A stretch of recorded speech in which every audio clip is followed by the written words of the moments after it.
चुड़ैल वाला मोड़। अध्याय 12। रेनू इंस्पिरेशन थी संकेत के लिए। मुश्किल से मुश्किल परिस्थितियों में भी आसान से आसान रास्ता निकालना रेनू ने ही तो सिखाया था संकेत को। स्कूल की वो दोस्ती कब प्यार में बदली दोनों को पता नहीं चला। ढेर से दोस्तों का ग्रुप था संकेत का, जिसमें संकेत, सुशांत, गौतम, शिवानी, मंजू, शब्बीर, कृतिका, पूनम और रेनू शामिल थे।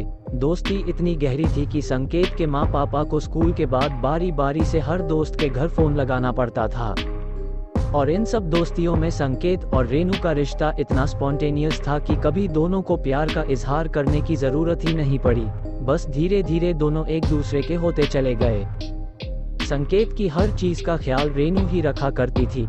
कॉलेज खत्म होने के बाद संकेत को बंगलोर की एक आईटी कंपनी के अकाउंट डिपार्टमेंट में जॉब भी मिली, पर वो रेनू को छोड़कर नहीं जाना चाहता था। नीयत सही हो तो किस्मत भी साथ देती है। संकेत को कुछ ही साल में अपने ही शहर में सरकारी नौकरी भी मिल गई और दोनों अपने घर के सपने बसाने लगे। ऑफिस के ठीक बाद कॉफी शॉप में फ्यूचर प्लानिंग दोनों का रोज का शेड्यूल था। मैं सोच रहा हूँ आज माँ पापा से मिलवा दूं। अब टाइम आ गया है कि हम शादी कर ले। संकेत ने रेनू की बर्थडे वाले दिन सबसे बड़ा गिफ्ट दिया था उसे। रेनू भी बहुत खुश थी। शाम होते ही साड़ी में सजी रेनू संकेत के साथ घर के दरवाजे पर थी। घबराती हुई रेनू संकेत के ठीक पीछे खड़ी थी। संकेत ने डोर बेल बजाई। दरवाजा माँ ने खोला। कुछ पल के लिए तो संकेत की जुबान सील हो गई। रेनू को तो बचपन से जानते ही थे संकेत के माँ पापा, और साड़ी में देखते ही सारा माजरा समझ गए। शक तो दोनों को बहुत साल से था और उनको रेनू पसंद भी थी, पर थोड़ी धौंस तो बनती थी। पापा जोर से बिगड़े पर थोड़ी देर में मुस्कुरा भी दिए। माँ भी धीरे धीरे मुस्कुरा रही थी।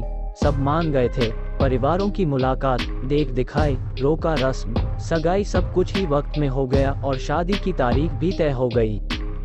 सब बहुत अच्छा चल रहा था। शादी को सिर्फ 1 महीना बाकी था, पर वक्त बदल गया। आज रेनू के नंबर से कॉल तो आया, पर फोन पर उसकी मम्मी थी। खबर अच्छी नहीं थी। रेनू ने खुदकुशी कर ली थी। संकेत उसी नेकर और बनियान में कार की चाबी लिए रेनू के घर की तरफ भागा। गहरा सन्नाटा छाया हुआ था उस शादी वाले घर में, और रेनू सजी तो दुल्हन के लिबास में थी, पर उसकी डोली नहीं अर्थी उठने वाली थी। रस्मों रिवाज निबट जाने के बाद रेनू की मां ने एक बंद लिफाफा संकेत के सुपुर्द कर दिया। ऊंची साख होने के कारण केस को वही रफा दफा कर दिया गया। घर आकर संकेत ने जेब से लिफाफा निकाला। ऊपर बड़े बड़े अक्षरों में लिखा था, ओनली फॉर संकेत, नो अदर शुड ओपन। संकेत ने आंसुओं से भीगी आंखों से लिफाफा खोला तो एक गमगीन चिट्ठी को सामने पाया। लिखा था, प्यारे तो नहीं कहूंगी क्योंकि मेरे मन में तो अब प्यार बचा नहीं है, और शायद तुम्हारे भी। बस तुम रिवायत ही निभाते आ रहे हो ऐसा मुझे लगता है। ऊपर वाले से सिर्फ एक चीज मांगी थी और वो तुम्हारा प्यार, पर शायद वो भी उसे मंजूर था नहीं। माना कि मैं उतनी खूबसूरत नहीं, पर धोखा देने के लिए शायद कारणों की जरूरत नहीं पड़ती।